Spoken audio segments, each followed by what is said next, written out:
ఒకప్పుడు ఒక చిన్న అడవిలో ఒక తాబేలు, ఒక ఎలుక స్నేహితులుగా జీవించేవి. ఎలుక ఎప్పుడూ వేగంగా పరిగెత్తుతుండేది, తాబేలు మాత్రం నెమ్మదిగా నడుస్తుండేది. ఒకరోజు ఎలుక తాబేలును చూసి, నాతో పోటీ పడగలవా అని వ్యంగ్యంగా అడిగింది. అయితే పోటీ చేద్దాం అంది. ఇద్దరూ రేస్ మొదలు పెట్టారు. ఎలుక వేగంగా పరుగెత్తి మధ్యలో అలసిపోయి చెట్టు కింద నిద్రపోయింది.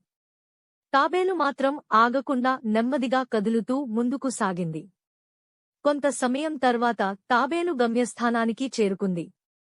ఎలుక మేల్కుని పరుగెత్తినా అప్పటికే ఆలస్యం అయ్యింది.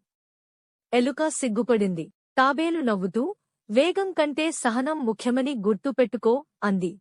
గోకులంలో చిన్నబాలుడైన శ్రీకృష్ణుడు ఎల్లప్పుడూ తన గోపబాలులతో కలిసి ఆవులను మేతకు తీసుకెళ్లేవాడు.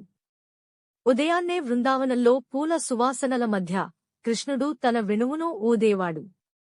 కృష్ణుడు ఒక్కో ఆవును తన చేతితో నిమురుతూ ప్రేమ చూపేవాడు. ఒకరోజు ఒక చిన్న దూడ వనంలో దారి తప్పింది. గోపబాలులు భయపడ్డారు. కాని కృష్ణుడు చిరునవ్వుతో తన వెణువు ఊదాడు.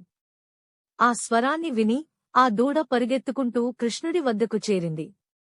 అందరూ ఆశ్చర్యపోయి కృష్ణుని గుణాన్ని స్తుతించారు. ఆ రోజు నుండి గోకులంలోని ప్రతి ఒక్కరూ కృష్ణుడి కరుణతో గోకులం సుఖసంతోషాలతో నిండిపోయింది. ఒకప్పుడు వేసవి కాలంలో ఒక కాకి చాలా దాహంతో ఎగురుతూ నీరు వెతుక్కుంటూ వచ్చింది. ఎంత వెతికినా ఎక్కడా నీరు కనిపించలేదు. చివరకు ఒక పొలంలోని చెట్టు కింద ఒక మట్టి కుండ కనపడింది. అది చూసి కాకి ఆనందపడింది. కాని కుండలో చాలా తక్కువ నీరు మాత్రమే ఉంది. దాని ముక్కుతో తాగలేకపోయింది. ఏమి చేయాలో ఆలోచిస్తూ ఉండగా కుండ చుట్టూ చిన్న చిన్న రాళ్లు కనిపించాయి. ఒక్కొక్క రాయి ముక్కతో ఎత్తుకుని కుండలో వేసింది.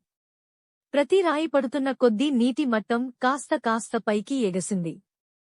చివరికి నీరు కుండ అంచుకు చేరింది.